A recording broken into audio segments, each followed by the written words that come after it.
Fique por dentro das principais discussões que impactam seus investimentos e das análises de nossos especialistas sobre as movimentações do mercado financeiro.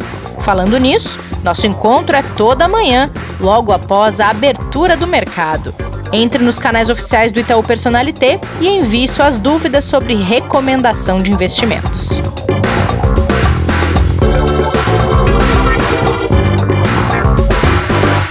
Bem-vindas, bem-vindos ao Investidor em Foco desta quinta-feira, dia 10 de dezembro. Temos análise do resultado do Copom, vacinas, ação contra o Facebook e o avanço da pandemia nos Estados Unidos.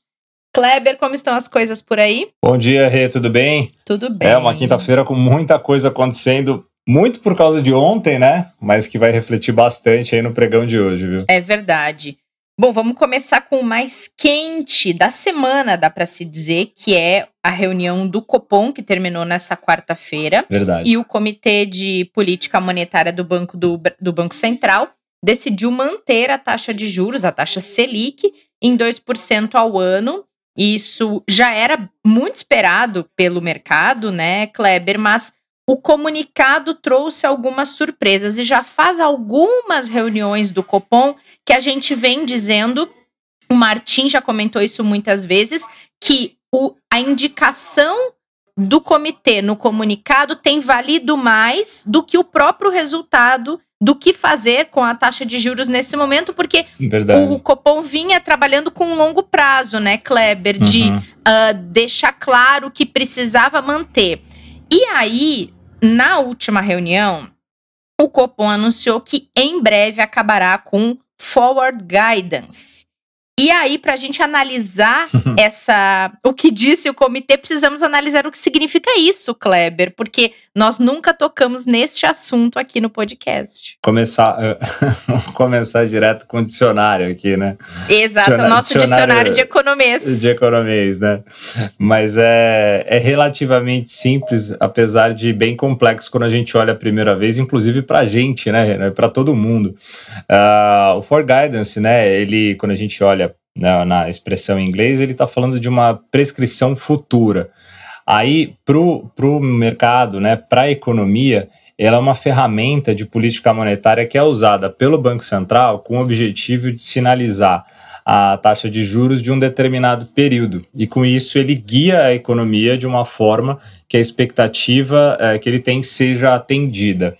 Então, nesse caso, quando a gente olha para o que o Banco Central fez aqui, ele fez um programa adotando o Forward Guidance com base nas projeções futuras que ele tinha, acreditando numa manutenção de juros baixos por um período mais longo, mais prolongado. E a gente já vem acompanhando isso, porque, por exemplo, a gente teve 9 cortes seguidos da taxa Selic, né, nas reuniões que vieram acontecendo do ano passado para cá, e as últimas 3, contando já de ontem, a gente teve a manutenção, né?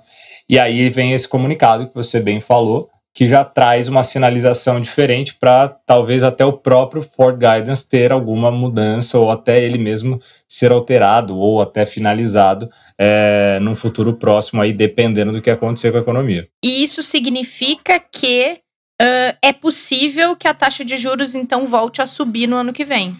O Copom, ele reforça que a retirada do Forward Guidance não implica necessariamente numa elevação de taxa de juros, né? E o que vale, né, o que está valendo é o regime de metas de inflação, né, que eles entendem, principalmente o mercado, né, os analistas e os nossos economistas aqui no Itaú, parece razoável esperar que o mercado se antecipe para esse movimento, né? Então, uma coisa interessante que o Copom também colocou foi a questão de inflação, que por mais que ela esteja pressionada, ele entende que é um movimento de curto prazo e é temporário.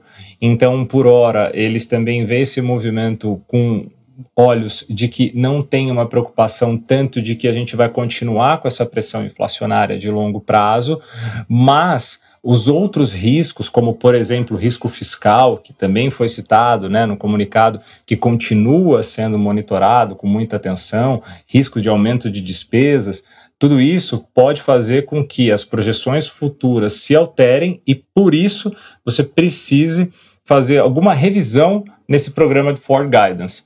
mas não necessariamente ele logo em seguida vai começar a aumentar juros. É muito importante que o investidor tenha isso em mente. Tá, beleza.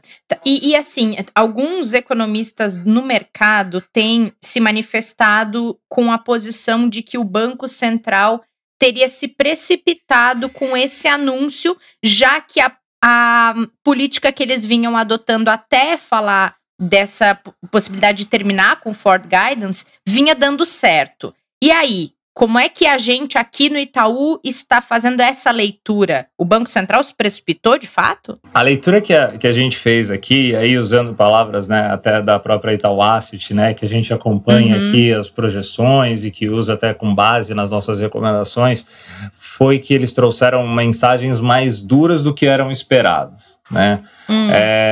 Acho difícil a gente avaliar que foi precipitado, né? Mas foram mais duras realmente, o mercado não esperava, né? Apresentando projeções de inflações até mais pressionadas no horizonte relevante, apesar deles acreditarem que elas estão realmente mais pressionadas no curto prazo, veio até um pouco acima do que era esperado para um prazo um pouco maior, né? Reiterando a menção de existência de um espaço remanescente, né, para a utilização da política monetária atual, né? Mas, repetindo, deixando claro que o Ford Guidance pode ser alterado, né? Então, isso foi o que trouxe a maior surpresa, vamos chamar assim.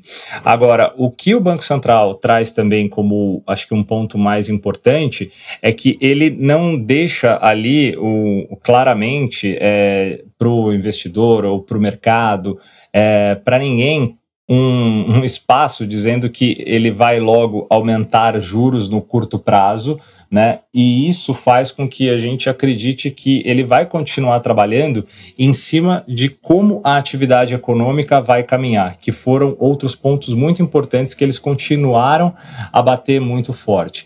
Então, a atividade econômica, a questão de produção industrial, como que vão andar os serviços, como que a gente vai ter a questão de aumento de renda, além desses outros pontos que a gente falou de inflação, como que vão andar também as reformas. Eles citaram no comunicado que é muito importante perseverar para que as reformas tenham andamento, para que a gente consiga também melhorar no nosso desenvolvimento, para que a atividade econômica melhore.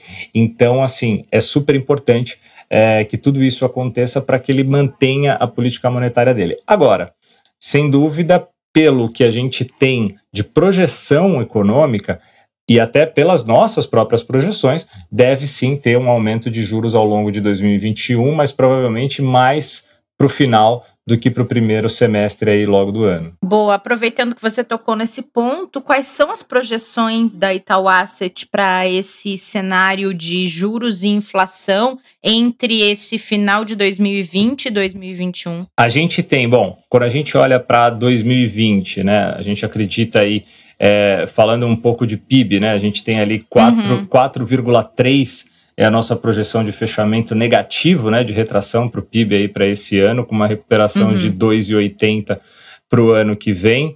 Quando a gente olha para a inflação, está muito próximo ali do que o Banco Central também está projetando, que é de 4,20, e aí a gente já tem uma redução para o próximo ano de 3,5, voltando aí para o mais próximo do centro da meta, e a Selic, ela subiria, pelo menos na nossa avaliação, para 3%.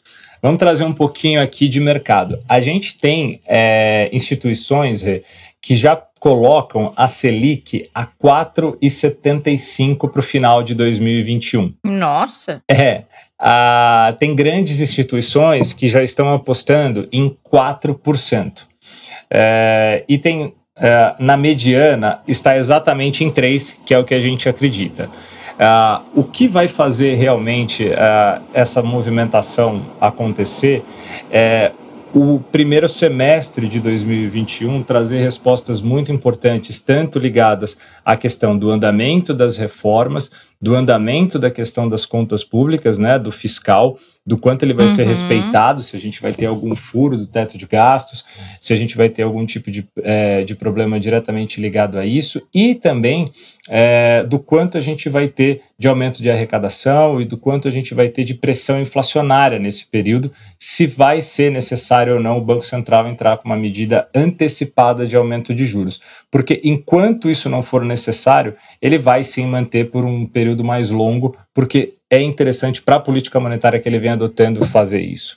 Então, todos os cenários são possíveis, tá? Então, por hora, a gente mantém essa expectativa de aumento gradual da taxa de juros, né? Fechando o ano de 2021 com 3%, né? Os riscos parecem mais concentrados realmente na possibilidade de altas mais tempestivas se acontecer algo que está fora daquilo que a gente tem como cenário base, né? E aí é o que a gente volta falando nos outros episódios que a gente já comentou aqui, né? Cenário macroeconômico, né? Risco político é algo que a gente tem que estar o tempo todo avaliando, reanalisando e acompanhando, né? Então, isso pode mudar, o investidor tem que estar acompanhando de perto, mas se nada acontecer diferente daquilo que é esperado, provavelmente o Banco Central deve manter esses juros baixos por um período mais longo, sim, apesar da nota do For Guidance poder ser retirado. Muito bem. Lembrando também, acho que é uma informação que até traz um certo conforto para quem acompanha o Itaú, é que as projeções da Itaú Asset têm sido bem assertivas e ao longo de um ano como 2020, isso é um desafio ainda maior e é um resultado que tem uma representatividade ainda maior quando se vê que as equipes conseguiram fazer a leitura correta do cenário que se concretizou, né, Kleber? E a gente vai mostrar isso com um pouco mais de detalhe nas ações de retrospectiva que a gente está preparando tanto aqui para o podcast, como para as lives e para todas as mídias em que o Itaú está presente, para que vocês possam acompanhar também como foi na visão do banco esse ano e como também se deu esse acerto de projeção a cada fase diferente que o ano enfrentou, porque foram fases muito diferentes uma da outra, né? Sim. Então, acho que traz uma certa... É importante saber em que eu estou confiando, em que instituição eu estou confiando meu dinheiro, a minha assessoria, falando com o especialista, e aí saber que está sendo assertivo, que acho que traz uma certa confiança, porque é um ano de muita incerteza, né, Kleber? Não, total. E a gente, quando traz essas mensagens, é exatamente para o investidor e se preparando para um ano que, por mais que a gente tenha uma torcida gigante, né, que 2021 seja infinitamente melhor do que 2020, o que também a gente espera que não seja tão difícil, né? Que 2020 foi muito complicado, né?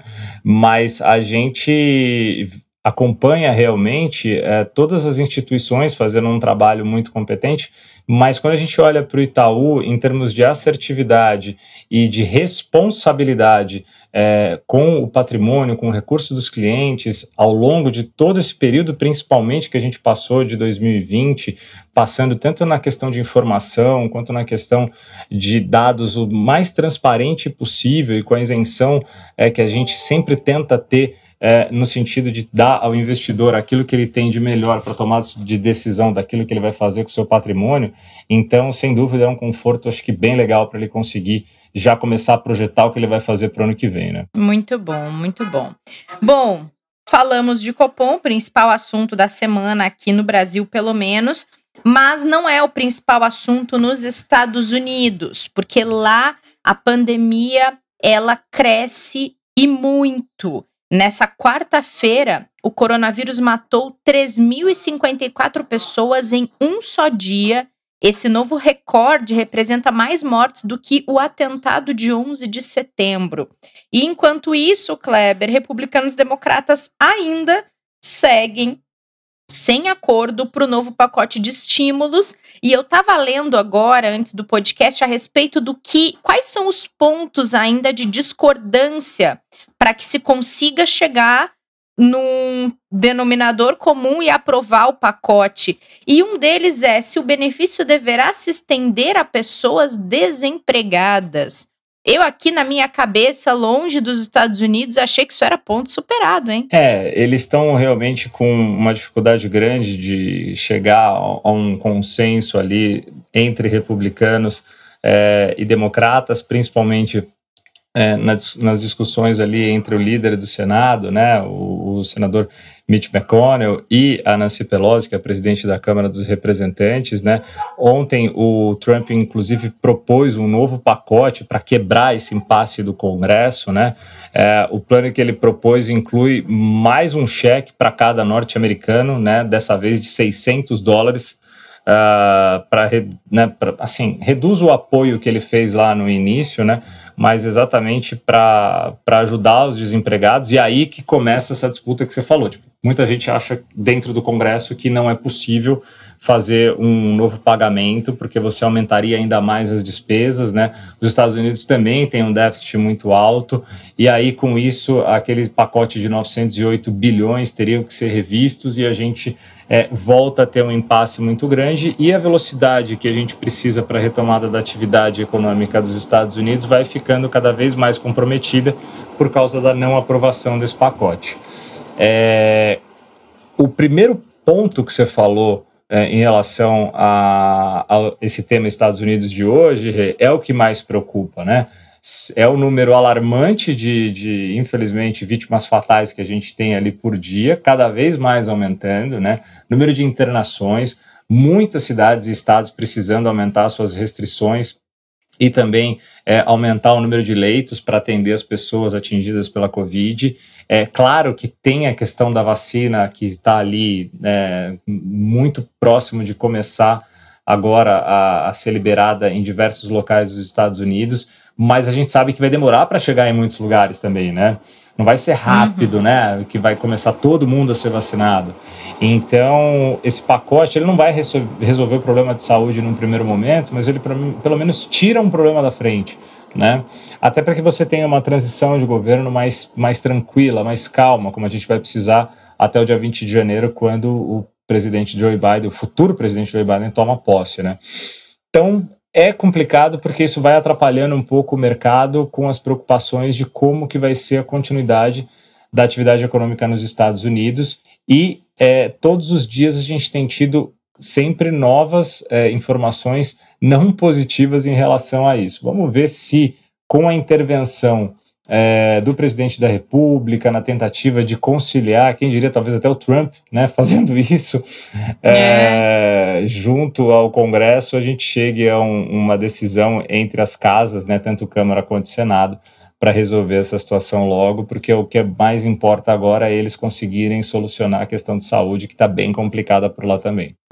E um pico de pandemia durante uma transição de governo, falando aí em política, é mais difícil ainda de ser controlado, né, Kleber? Não adianta. Muito, muito difícil. Bom, ainda pelos Estados Unidos, as ações de tecnologia têm sido impactadas pela abertura de uma ação antitrust contra o Facebook para que se separe os negócios Instagram e WhatsApp. Eu não entendi nada do que isso significa, Kleber, por favor. Explica aí. Você quer que eu te explique? Claro, aqui eu pergunto, você responde. Inclusive, hoje esse podcast tá chique demais, tá cheio de expressões gringas. Tá demais, né? Tá Forward demais. guidance, antitrust. Tá demais. Tô aqui treinando o meu embromation aqui, o meu inglês nessa... Deixa eu explicar, não sou professor, tá? Mas como você sempre me põe nessas, não, vamos embora. A questão do Face, já apelidando, né, a grande empresa, né, uma empresa que em 16 anos atingiu aí o valor de mercado que saiu de um quarto de república numa faculdade nos Estados Unidos, né, lá em 2004, e hoje vale 800 bilhões de dólares aproximadamente, né, é um fenômeno absurdo. Ela conseguiu aprovações do que seria o CAD nos Estados Unidos para aquisições de algumas empresas, como o Instagram e o WhatsApp, né? Valores na época de aproximadamente, salvo engano, 1 bilhão de dólares para o Instagram, 16 bilhões de dólares para o WhatsApp, e hoje, então, ela detém praticamente 3 das maiores redes sociais do mundo, com estimados 5 bilhões de usuários. O que foi, então, levantado é que existe aqui um monopólio e um risco de uso de informações de todas essas pessoas que não pode ficar sem um controle, sem uma regulação, e que o Facebook não poderia ter esse poder tão grande nas mãos, né? Ao mesmo tempo, o Facebook alega que tudo foi feito de maneira regular, né? Tudo foi feito aprovado. Então, como quem diz, eu quis comprar as empresas, tive a aprovação, fiz um trabalho que foi bem feito e hoje eu tenho uma quantidade de clientes que foi adquirida exatamente pelo desenvolvimento que eu fiz nas minhas empresas. Ao mesmo tempo, entra na questão do seguinte, tá, mas agora você tem um poder na mão que a gente precisa reavaliar se a gente quer que você tenha. E a gente quem? E aí a gente está falando de mais ou menos 48 estados que entraram com esse pedido de tipo monopólio e risco de até manipulação de informações. Então a Comissão Federal do Comércio nos Estados Unidos, desses 48 estados norte-americanos, processaram o Facebook argumentando, né, que ela viola essa lei antitrust, né, e ele precisa, então, desmembrar a sua companhia. Ele precisaria, então, fazer o quê? Ele, em tese, sendo bem prático, se desfazer, vender Instagram e WhatsApp. Ou fazer uma cisão, e ele não vai vender. Ou uma cessão de ativos, alguma coisa do gênero. Tá? O que é muito complicado, né? Tipo, vai ser uma discussão e acho que um processo bem longo, né? Porque o Facebook tem os seus direitos, obviamente, sobre as empresas, e os estados têm as suas alegações a serem feitas em relação à questão de monopólio. Inclusive, o Google também corre risco nos próximos dias de sofrer o mesmo tipo de processo, tá? Então, e o investidor, o que eu sofro com isso, além de poder ter um novo dono dentro na rede social que eu uso diariamente? Ações. Né? É o fato de que as ações de tecnologia sofreram uma forte queda ontem e podem sofrer muito mais, dependendo do movimento que gerar esse processo. Tá? Não é a primeira vez que isso acontece, mas agora parece que está mais forte e com mais força para realmente ganhar espaço em relação a que o Facebook tenha que tomar uma medida um pouco mais drástica. E aí ontem a gente viu a ação chegar a cair 3%, depois melhorou um pouquinho, mas o índice Nasdaq foi muito impactado com todas as ações de tecnologia sofrendo esse baque, pelo que pode acontecer com várias outras companhias, né? Então, assim, problemas dos tempos modernos, que a gente pode dizer. É verdade. Né? Bom, tem um outro problema dos tempos modernos, Kleber, mas que ninguém queria passar, mas que é a vacina contra o coronavírus. E aqui no Brasil, o Ministério da Saúde veio dizer nessa quarta-feira que a Anvisa poderá conceder uma autorização emergencial para que a vacinação comece até janeiro. Até então, vinha se dizendo que essa autorização levaria pelo menos 60 dias para que um laboratório começasse, então, a disponibilizar as doses e um cronograma de vacinação fosse implementado de fato. Parece que essa visão mudou um pouquinho. Isso é animador para as pessoas e para o mercado também, né? A gente fica na torcida para que... voltamos a dizer, né? Qual é o planejamento, né? Qual é o planejamento do Ministério da Saúde? Porque a primeira informação que veio é que seria em março, né? Tudo bem, a gente entende que era o planejamento possível a se fazer. Agora vem a informação de que pode começar em dezembro, né? Com início talvez em janeiro. Tá bom, melhor ainda, né? Se acontecer. O importante é que isso seja feito da melhor forma possível para a população como um todo, né? A informação é super positiva do ponto de vista de saúde, né? O próprio ministro, né, Eduardo Pazuello, afirmou que a vacinação em dezembro depende também da empresa conseguir adiantar a entrega de doses. No caso, ele está falando da farmacêutica Pfizer, né? E ainda ela tem que conseguir a autorização emergencial da Anvisa, que ainda não tem essa liberação, né? E aí a vacinação em dezembro ou no início de janeiro vai ser em caráter emergencial e atenderia uma pequena quantidade de pessoas, mas já é um primeiro passo, né? Provavelmente vai ser aquele primeiro grupo ali que a gente sabe que já tinha sido feito ali a classificação pelo próprio Ministério da Saúde, né? Então, dentro desse episódio de um podcast com informações mais difíceis ou para absorção de todos os ouvintes até, né, para tomada de decisão aí de investimentos, essa é uma notícia muito positiva, assim, porque em se confirmando a gente pode ter uma antecipação aí de 3 meses de início de vacinação no Brasil, que pode ser muito positiva, e a gente torce para que esse planejamento seja muito bem feito e respeitada a fila, né, que tem que ser feita de prioridade para as pessoas a serem vacinadas, né, Rê? Mas a notícia é excelente e agora vamos aguardar para que ela se confirme e que a Anvisa aprove, né, emergencialmente a vacina da Pfizer para liberação ainda esse mês. Muito bom. E quando liberarem no Brasil, vai ser aqui no nosso podcast em homenagem à sua mãe, Kleber, nossa ouvinte super assídua, que tá ali ansiosa pra vacina. 80, caminhando para 81 anos de idade, ouve todos os episódios. Que beleza.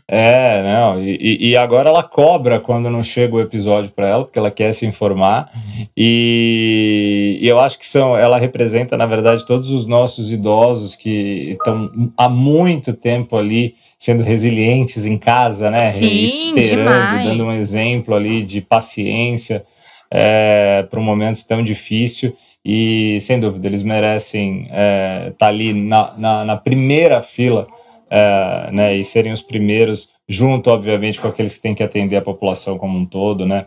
Vamos torcer para que os nossos, com todo carinho, né? Falando com todo carinho, os nossos velhinhos e velhinhas sejam logo vacinados e curados desse problema. Com certeza, para poder voltar a ser feliz, né, Kleber? Poder sair de casa, tomar um sol, caminhar, fazer as suas atividades, fazer seus programas, ver sua família.